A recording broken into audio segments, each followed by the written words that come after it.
1259 жыл. Хулагу бастаған моңғол әскерлері Бағдат қаласын жаулап алып, оның күл талқанын шығарды. Бірақ та бұл оқиға моңғол империясының ыдырауының бастамасы болатынын ешкім білген жоқ. Бағдаттың қиратылуы Беркенің наразылығын туғызды. Себебі сол кезде Берке мұсылман еді. Осылайша Беркенің Хулагу ханға өшпенділігі басталды. 1259 жылы Мөңке ханның өлімінен кейін Моңғол империясында таққа талас басталды. Империяның шығыс бөлігінде Ұлы хан атағын алуға Арықбұға мен Құбылай таласты. Бұл төлелер арасындағы азамат соғысы деп аталды. Аталмыш соғыс жайлы білгіңіз келсе, жоғарыдағы сілтемеге өтіңіз.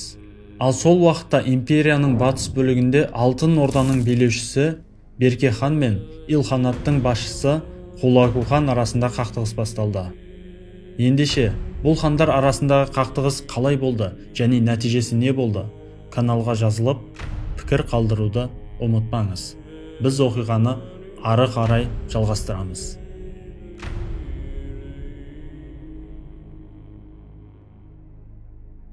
Берке және Хулагу арасында соғыс отының тұтануына бірнеше себептер түрткі болды. Берке Алтын Орда тағына келерден алдын Хулагу Иранда ірі жорықтар жүргізіп жатқан еді. Ол 1258 жылы Бағдатты алып, халифті өлтірді. Бұл ислам әлемі үшін үлкен соққы болды. Кейінгі деректерде Берке осы оқиға үшін Хулагуға қарсы жихад жариялады делінеді.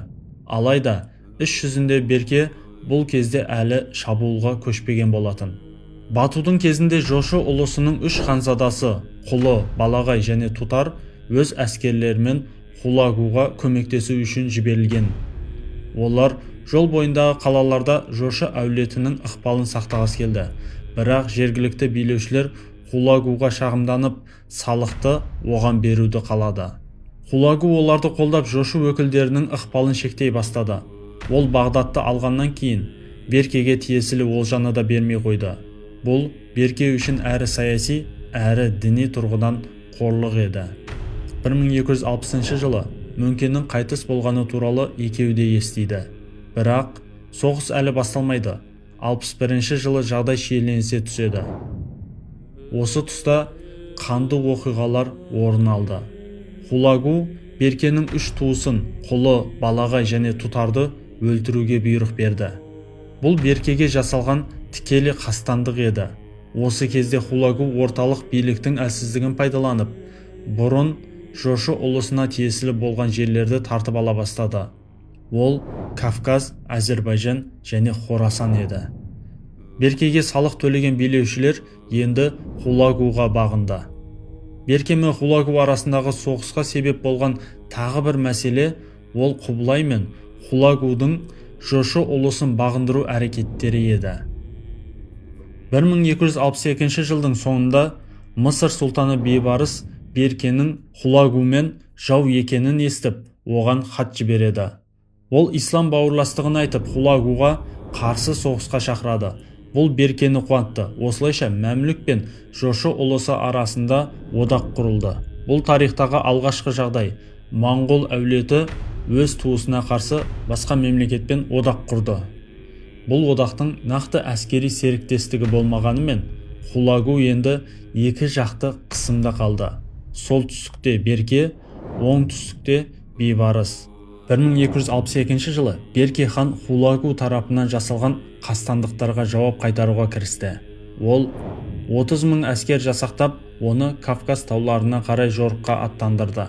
Бас қолбасшысы Тұтардың ұлы, өзі секілді мұсылман және жақыны Ноғай болды. Бұл Ноғайдың жеке кегі еді. Сол жылдың тамыз айында Ноғай 30 000 қолды бастап Дербент өткелі арқылы Ширванға басып кірді. Және 2 айдан соң Шемахы маңында Ширемун Ноян басқарған илхандықтардың авангардына соққы берді. Алайда Хулагудың негізгі күштері жақындап келгенде Ноғай кері шегінуге мәжбүр болды. Ноғай мен оның қол астындағы жауынгерлер 1262 жылғы 8 желтоқсанында бір күн бойы Дербентті ұстап тұрды. 15 желтоқсанға дейін олар Дербенттен дала ішіне апаратын жолды қорғаштап тұрды. Бірақ күштер жағынан артықшылық Хулагу әскерінде болғандықтан ордалықтар Терек өзенінің ар жағына шегініп, жошы әскерлерінің негізгі бөлігіне қосылды. Ширемун мен Абатай Хулагудың ұлы Абағамен қосылып, Терек өзенінен өтіп, Ноғай әскерлерінің лагерін және керуендерін қолға түсірді. Бірақ та илхандықтардың бұл әрекетін бақылап тұрған Берке мен Ноғай қарсы шабуылға шығып, Абақа әскерін әбігерге салып қойды. Илхандықтар кері шегінді. Шегінер жолда мұз басқан Терек өзенінен өтуі керек еді. Әскердің жаппай шегінуі кезінде Терек өзенін қаптаған мұз оларды көтере алмай жарыла бастады. Нәтижесінде көптеген әскер суға батып қаза тапты. Бұл қырғынды көріп тұрған Хулагу да кері бұрылып Тебризге қарай шегінді. Осылайша Терек өзенінде орын алған моңғолдар арасындағы шайқас Беркенің жеңісімен аяқталды. Берке мен Хулагу арасындағы соғыс 1263-1264 жылдары біраз саябырлады.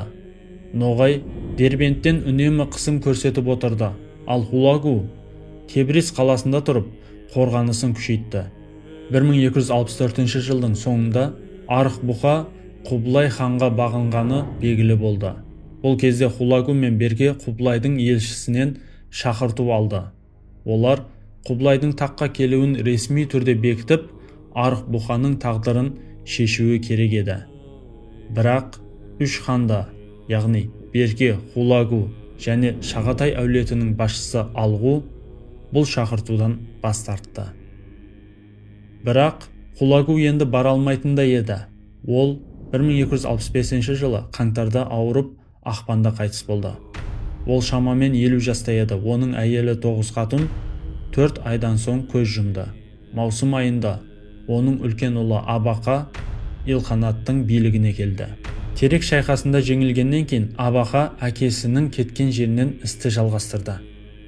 Ол шекараларды күшейтті, шенеуніктерге сенім білдірді. Мемлекет астанасын Тебризге көшірді. Құбылай хан оған ресми түрде хан тағын бекітті. Бірақ бұл тек символикалық акт еді. Іс жүзінде Абақа толықтай тәуелсіз билеуші болды. Берке үшін Абақаның билікке келуі шабуыл жасауға соңғы мүмкіндік еді. 1265 жылдың шілдесінде ол Кавказға жаңа шабуыл жасайды. Ноғай бастаған армия Дербенттен жолға шығып, Әзірбайжанға қарай бет алды. Абақа оған қарсы інісі Йошмутты аттандырып, әскер жинады. Екі армия Ақсу өзені маңында қақтығысты. Бұл қиян кескі шайқаста Ноғайдың көзіне оқ тиді. Армиясы жеңіліп, Ширванға қарай шегінді.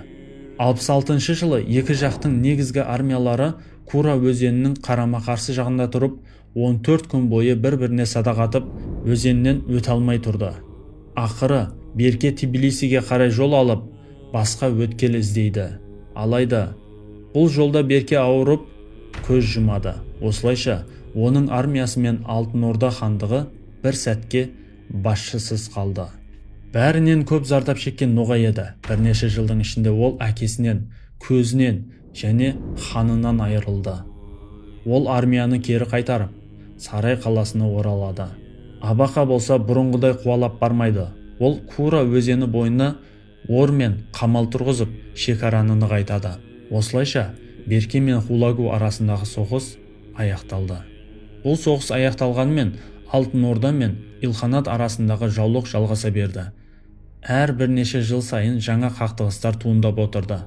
Жошы ұрпақтары Илханат әлсіреген кезде Кавказға шабуыл жасап көрді. Бірақ аймақ Хулагу ұрпақтарының қолында қалды. Беркені Батудың немересі Мөңке Темір алмастырды. Ол толықтай тәуелсіз хан болды. Өзінің есімімен теңге соқтырып, Алтын Орданың жаңа кезеңін бастады.